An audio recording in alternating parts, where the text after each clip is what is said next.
going on, everyone? It's Inkaholic here, and I have a little tutorial for you today. I decided to do some work in a test world about mob farming. I'm playing on a Realm right now, server with others, and we were, building mob farms, and I've seen one that was something similar to this. Monkey Farm had a design that he did a while back using these little triangular pads with dispensers on the walls, pushing the mobs off. So I basically took that design and pretty much doubled it. The spawn rates are pretty good, and let's go down here and take a look real quick.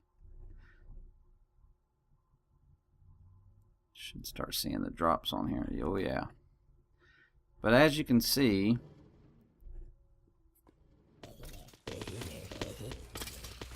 it pretty much rains down mobs. Now granted, we're in a test world here. There's no possible spaces that a mob could possibly spawn anywhere besides up in that pad, so this is at maximum efficiency. But let me go ahead and fly up here and show you what it looks like. Now everybody knows, water travels a certain distance and so on and so forth. So what I've got here are dispensers in the ceilings, and below is a clock and a timer that will activate the dispensers, turning the water on, pushing all the mobs off to the edge. Then another pulse comes, shutting the dispensers off, sucking the water back up.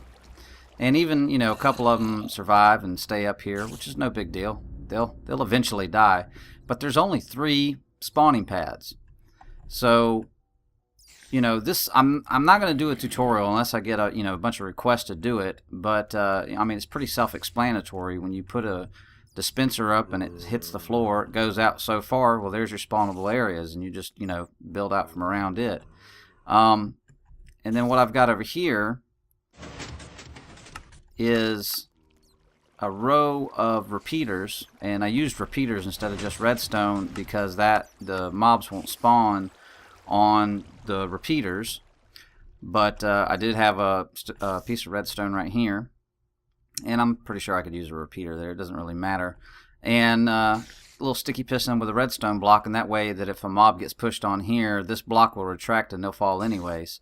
Instead of having the torch tower, say right up in this area, because then it would be interfering with the area that the mobs are. So it's all kicked back just a little bit, and yeah, it's pretty self-explanatory. And of course, I half slab the roof and put some walls in it. Put some half slabs on the roof, and I built a wall around it because what's happening is that the mobs were going kind of like crazy when they were coming off the edge. They were flying way off to the edge. That's why there's this big pad. Now, as far as this pad goes, this pad is half slabs on the lower half, so that I get no spawns on there. But then there's a hopper minecart right here that is sucking them up as it goes underneath there. And there's just this crazy, chaotic maze of tracks that are underneath this thing. And it sucks them up, brings them over here. And when it hits this powered rail and things start to go into the hopper here, the comparator picks up the signal, which turns off this torch, which turns off this repeater, which unpowers this block, which unpowers this track, so it doesn't go anywhere. Now, as soon as it's empty, it powers it and sends it back on its way. This is what I've collected in the last, I'd say, 10 minutes. Not even kidding. It's just ridiculous. And that's not, look at that. So it's not really redstone, like you don't have to be super smart redstone wise to figure this out. A torch tower is a torch tower. It's not that hard to figure out. But and basically I just got it lined up so that the pistons, are lined up with the ones that I needed on. So basically what I've got here is something that I saw from, I think, the Smoking Koala or whatever. But this is what he's used on his trap, and I've used this on a trap that I have on a server that I'm playing on. And it works out fairly well. Basically what this is right here with the line of repeaters is a timer, and this is the time at which the dispensers are on and then off again. This is a hopper clock that's got items in it that are going back and forth. So the comparator's picking up the signal that, okay, there's something in here. And then when this gets unpowered, it will unpower that redstone, which will pull the block back.